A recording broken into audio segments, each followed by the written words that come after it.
Assalamualaikum warahmatullahi wabarakatuh. Halo semuanya, selamat datang kembali di channel YouTube Sobat Pembelajar. Pada video kali ini saya akan berbagi materi tentang sistem gerak, yaitu otot. Jadi langsung saja kita ikuti pembahasan berikut ini. Sistem gerak. Sistem gerak adalah sistem organ yang berperan dalam pergerakan tubuh, yang terdiri atas alat gerak aktif dan alat gerak pasif. Alat gerak aktif berupa otot-otot yang menempel pada tulang, sedangkan alat gerak pasif ialah sekumpulan tulang-tulang yang membentuk rangka. Rangka adalah susunan tulang-tulang dengan sistem tertentu. Sistem gerak pada manusia disebut dengan sistem muskuloskeletal, terdiri atas tulang, otot, sendi, serta struktur lain seperti ligamen dan tulang rawan. Manusia memiliki endoskeleton atau rangka dalam yang tersusun atas tulang keras dan juga tulang rawan. Rangka manusia dibentuk dari tulang tunggal atau gabungan tulang yang ditunjang oleh struktur lain, seperti ligamen, tendon, dan otot. Terkait dengan pembahasan tentang tulang dan rangka telah disajikan pada video sebelumnya.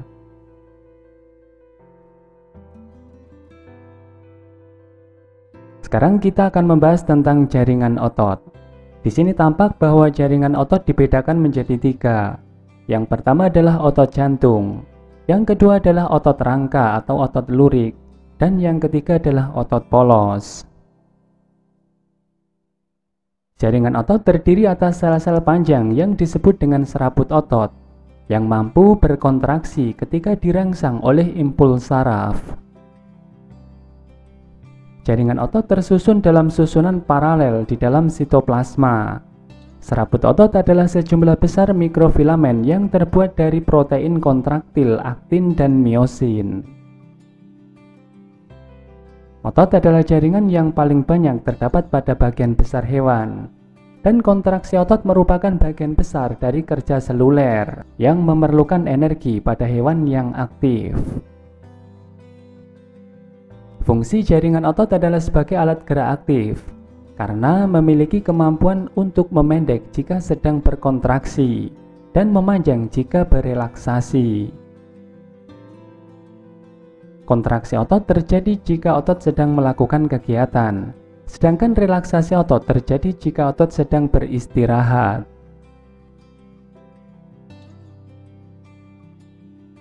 Selanjutnya kita akan melihat sifat-sifat otot. Yang pertama adalah kontraksibilitas, yaitu kemampuan otot untuk memendek dan lebih pendek dari ukuran semula. Hal ini terjadi jika otot sedang melakukan kegiatan. Yang kedua adalah ekstensibilitas, yaitu kemampuan otot untuk memanjang dan lebih panjang dari ukuran semula. Yang ketiga adalah elastisitas, yaitu kemampuan otot untuk kembali pada ukuran semula.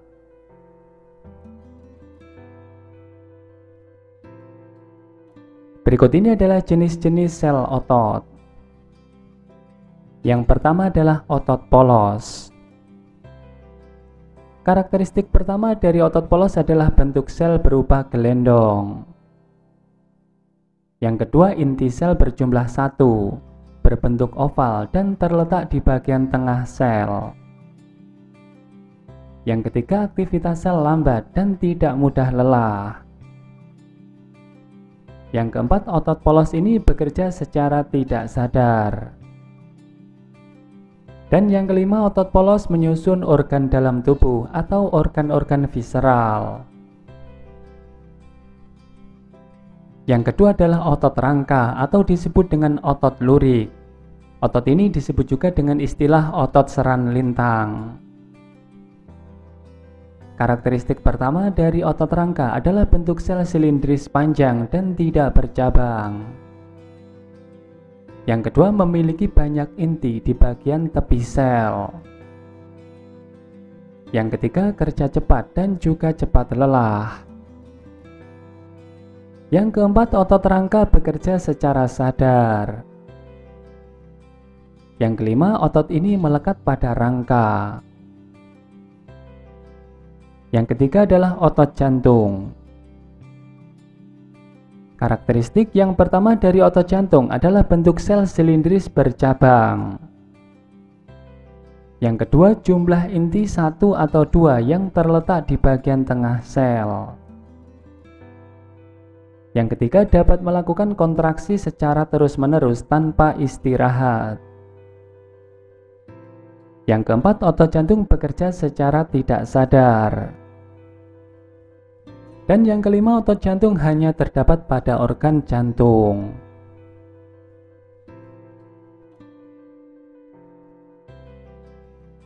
Selanjutnya kita akan membahas tentang sifat kerja otot. Yang pertama adalah kerja otot secara sinergis. Kerja otot sinergis adalah dua otot atau lebih yang bekerja sama dan saling membantu sehingga memberikan gerakan searah. Berikut ini adalah contoh kerja otot sinergis. Yang pertama adalah otot pronator teres dan otot pronator quadratus yang bekerja secara sinergis untuk menggerakkan telapak tangan, menelungkup dan menengadah. Yang kedua adalah otot bisep lengan atas dan otot pengangkat lengan atas yang menyebabkan gerakan membengkokkan lengan bawah.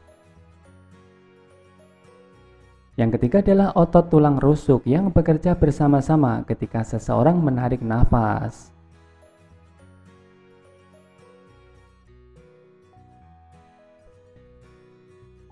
Sifat kerja otot berikutnya adalah antagonis. Kerja otot antagonis adalah kerja otot yang kontraksinya menimbulkan efek gerak berlawanan. Pada gerak antagonis, terdapat otot agonis dan otot antagonis. Agonis atau prime mover adalah otot utama yang berkontraksi saat melakukan gerakan, yaitu otot yang paling dominan. Antagonis adalah otot yang bekerja berlawanan dengan otot agonis, yaitu memanjang atau memendek saat agonis bergerak. Berikut ini adalah contoh gerak akibat kerja otot antagonis. Yang pertama adalah fleksi dan ekstensi. Yang kedua adalah abduksi dengan adduksi. Yang ketiga adalah elevasi dan depresi. Yang keempat adalah supinasi dan pronasi. Dan yang kelima adalah inversi dan eversi. Berikut ini adalah gerak fleksi dan ekstensi. Contoh gerak fleksi misalnya adalah lengan bawah menekuk, yaitu ketika otot bisep berkontraksi sedangkan otot trisep relaksasi. Sedangkan contoh gerak ekstensi adalah lengan bawah lurus, terjadi ketika otot bisep berelaksasi sedangkan otot trisep kontraksi. Contoh lain gerak fleksi misalnya adalah kaki dalam posisi menekuk. Sedangkan contoh lain gerak ekstensi misalnya adalah kaki dalam posisi lurus. Berikut ini adalah contoh-contoh lain gerak fleksi dan ekstensi.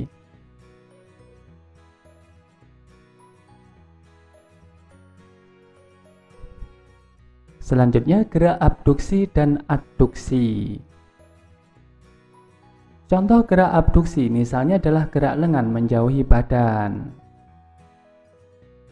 Sedangkan contoh gerak adduksi misalnya adalah gerak lengan pada sikap sempurna. Berikut ini adalah contoh lain gerak abduksi dan adduksi.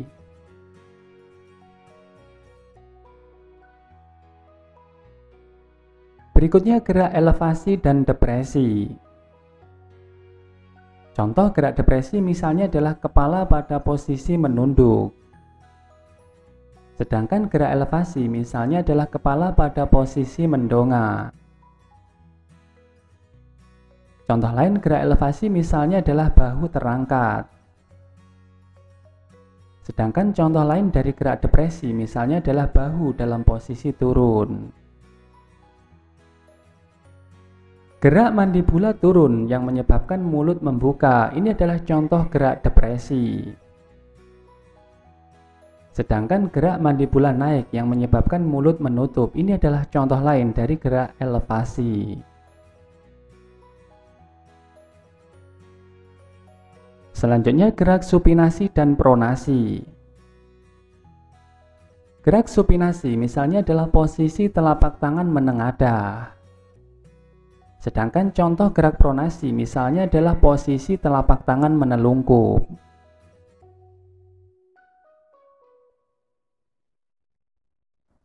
Berikut ini adalah contoh lain gerak pronasi dan supinasi pada posisi telapak kaki.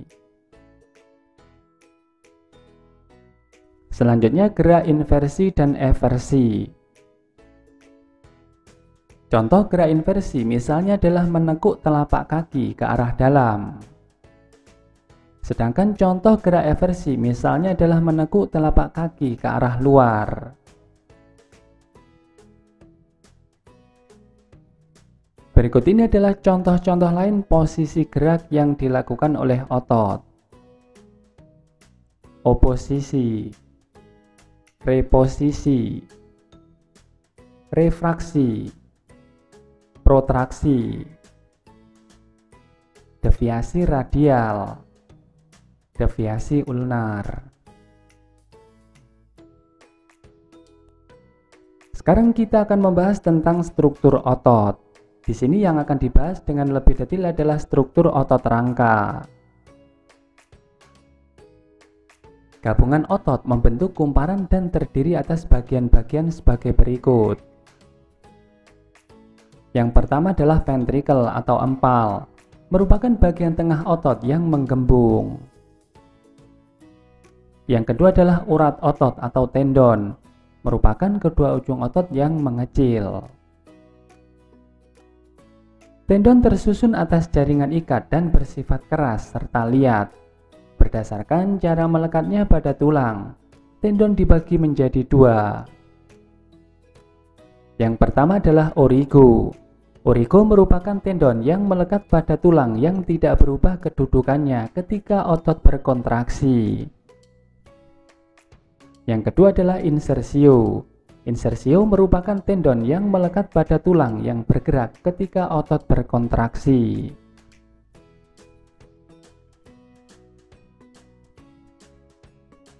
Berikut ini adalah struktur lebih halus dari otot rangka. Di sini pada gambar tampak adanya struktur tulang. Kemudian di sini terdapat tendon, yaitu ujung otot yang melekat pada tulang. Pada gambar juga tampak struktur otot. Otot ini dibungkus oleh lapisan yang disebut dengan epimysium. Epimysium ini tersusun atas beberapa fasikel. Fasikel-fasikel ini kemudian dibungkus oleh perimysium.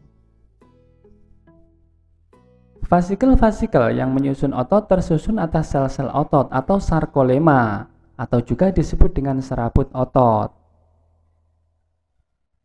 Sel otot rangka ini memiliki nukleus atau inti sel yang berjumlah banyak terletak di bagian tepi sel. Sel otot ini kemudian dibungkus oleh endomysium. Sel-sel otot ini mengandung miofibril yang tersusun atas aktin dan miosin. Pada struktur otot rangka juga terdapat pembuluh darah.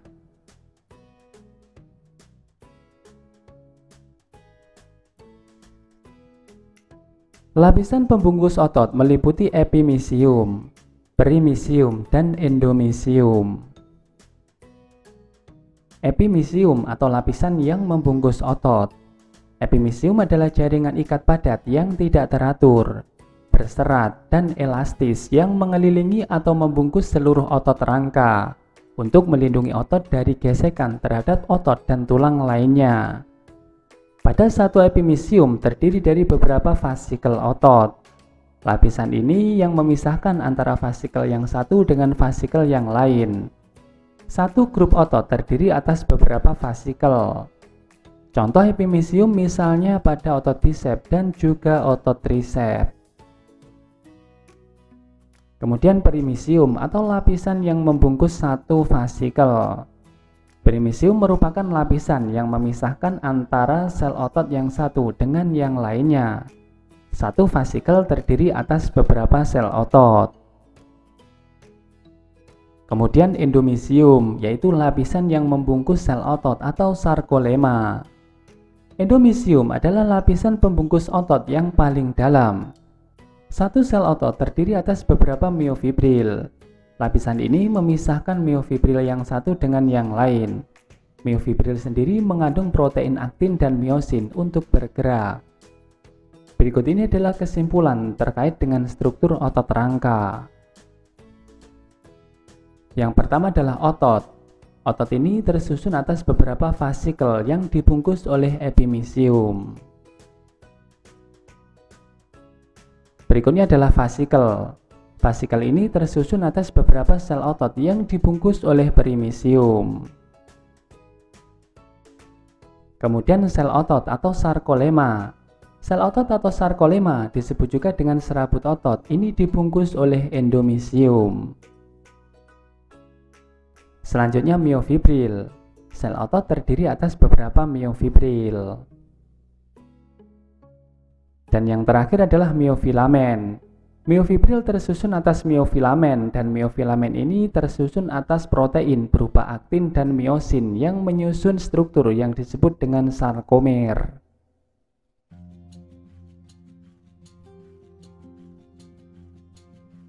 Berikut ini adalah struktur dari otot rangka. Di sini terdapat otot, kemudian tendon.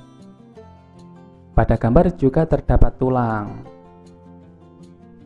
Struktur otot ini tersusun atas fasikel, yaitu bandel otot. Di sini ditunjukkan struktur dari fasikel. Setiap fasikel tersusun atas beberapa serabut otot atau sel otot.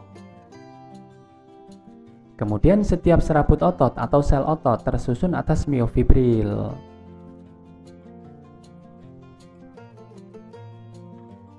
Komponen utama penyusun miofibril adalah aktin dan miosin yang menyusun struktur yang disebut dengan sarkomer. Berikut ini adalah struktur filamen tebal atau miosin. Pada miosin terdapat kepala miosin dan ekor miosin. Struktur halus penyusun sarkomer tersusun atas aktin, troponin, tropomiosin. Di sini juga terdapat sisi pengikatan miosin. Dalam kondisi istirahat tertutup oleh tropomiosin.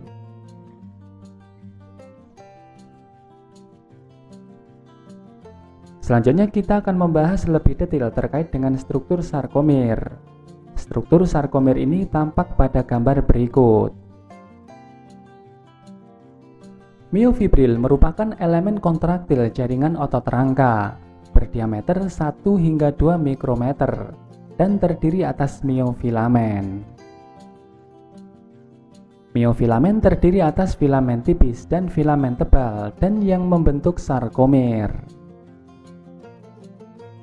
Filamen halus tersusun atas aktin dan dua jenis protein regulator, yaitu tropomiosin dan troponin.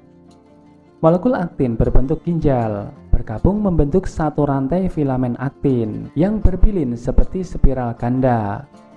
Pada setiap molekul aktin terdapat tempat pengikat miosin atau tempat aktif, di mana akan melekat jembatan silang, yaitu kepala miosin.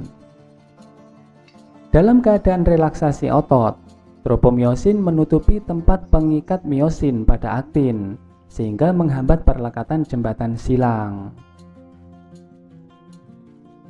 Filamen kasar terutama tersusun oleh miosin. Bagian ekor miosin menuju garis M atau middle di tengah sarkomer. Kepala miosin yang membentuk jembatan silang atau cross bridge akan menuju filamen tipis pada saat kontraksi. Bagian-bagian batang miosin terletak sejajar, membentuk badan filamen tebal. Tonjolan kepala miosin dari batang filamen tersusun dalam bentuk spiral. Sarkomer ini dibatasi oleh dua garis atau lempeng Z atau Zuisen. Pada sebuah sarkomer terdapat daerah gelap yaitu pita A atau anisotrop yang dibentuk oleh filamen tebal dan sebagian filamen tipis sebelah menyebelah. Daerah yang lebih terang yaitu pita I atau isotrop dibentuk oleh bagian sisa filamen tipis tanpa filamen tebal.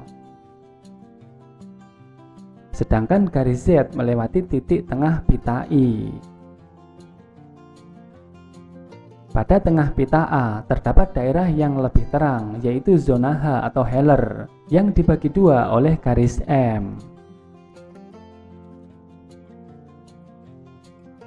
Berikut ini adalah struktur sarkomer. Setiap sarkomer dibatasi oleh dua garis Z. Sarkomer ini tersusun atas aktin dan juga miosin. Pada miosin terdapat kepala miosin. Pada sarkomer ini juga terdapat daerah overlap atau tumpang tindih antara aktin dan miosin.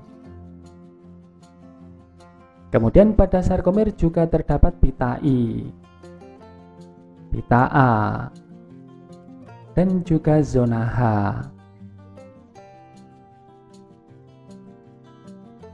Selanjutnya kita akan membahas tentang mekanisme kontraksi otot rangka. Pada gambar tampak bahwa sisi pengikatan kepala miosin pada aktin tertutup oleh tropomiosin. Hal ini terjadi pada saat sel otot rangka sedang dalam kondisi istirahat.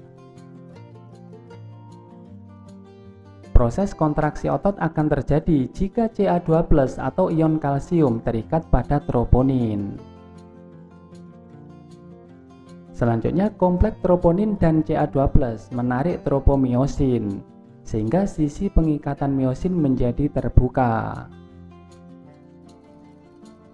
Kemudian ATP dihidrolisis ketika kepala miosin tidak sedang terikat. Selanjutnya ADP plus P terikat pada miosin saat kepala miosin menempel pada aktin. Berikutnya ADP plus P lepas menyebabkan kepala miosin berubah posisi dan menarik filamen aktin. Lalu pengikatan ATP menyebabkan kepala miosin kembali pada posisi istirahat.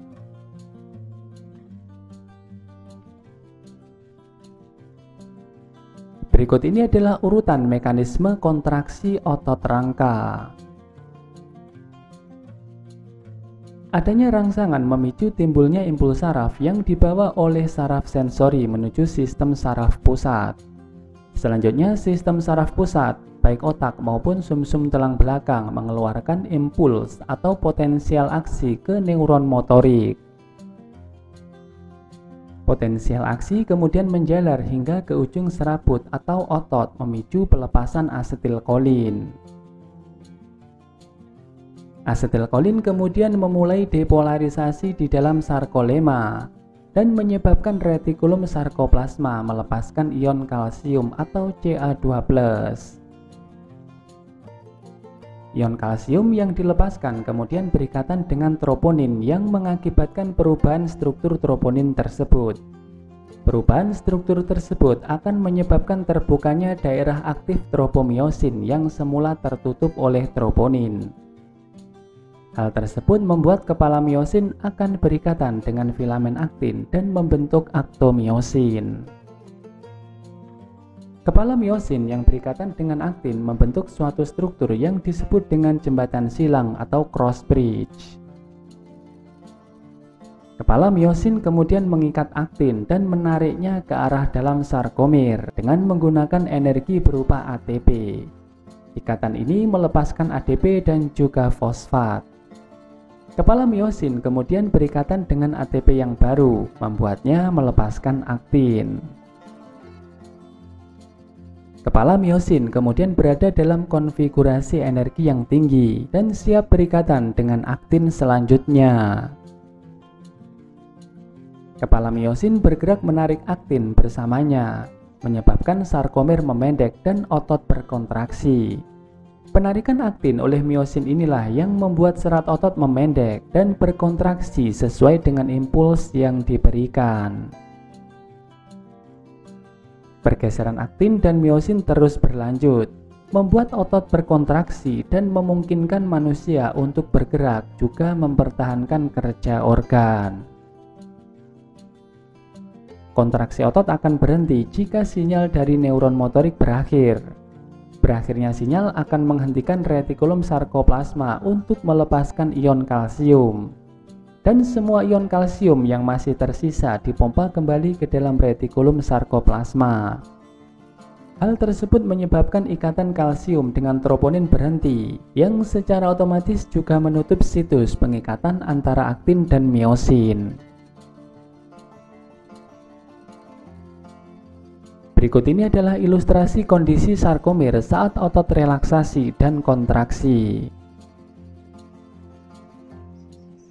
Dari hasil penelitian dan pengamatan dengan mikroskop elektron dan difraksi sinar X, Hansen dan Huxley mengemukakan teori kontraksi otot yang disebut dengan model sliding filament.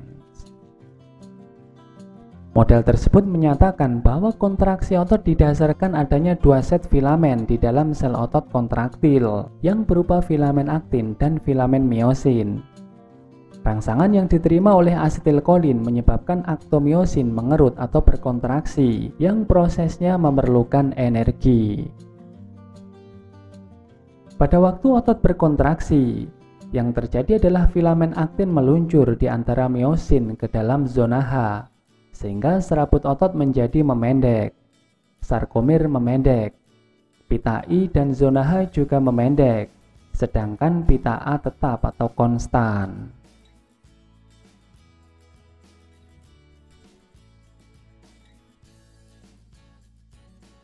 Berikut ini adalah sumber energi untuk gerak otot. ATP merupakan sumber energi utama untuk kontraksi otot. ATP berasal dari oksidasi karbohidrat dan lemak. Kontraksi otot merupakan interaksi antara aktin dan miosin yang memerlukan ATP.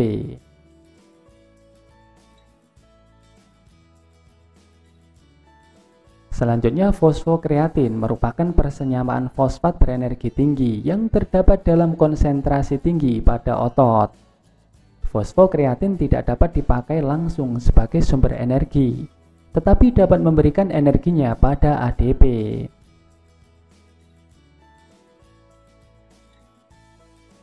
Pada otot lurik, jumlah fosfokreatin lebih dari 5 kali jumlah ATP. Pemecahan ATP dan fosfokreatin untuk menghasilkan energi tidak memerlukan oksigen bebas, sehingga fase kontraksi otot sering disebut dengan fase anaerob.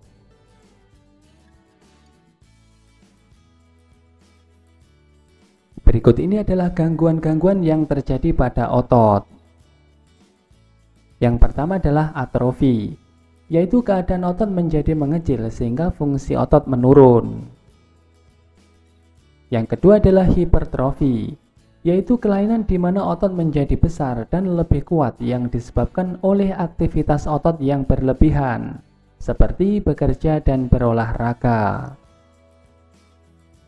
Yang ketiga adalah tetanus, merupakan ketegangan otot secara terus-menerus sehingga otot menjadi kejang.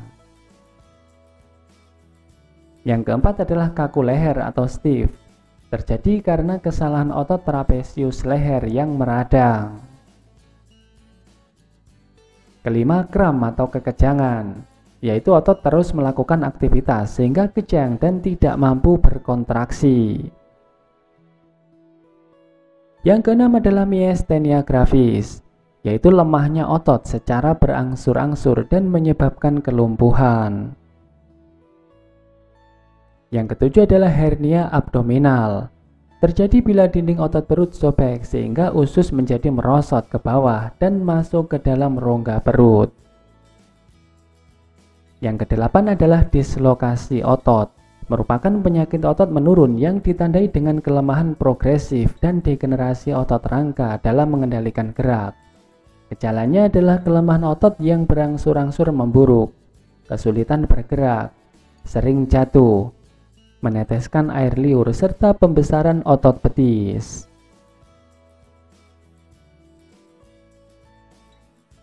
Yang kesembilan adalah fibrosis.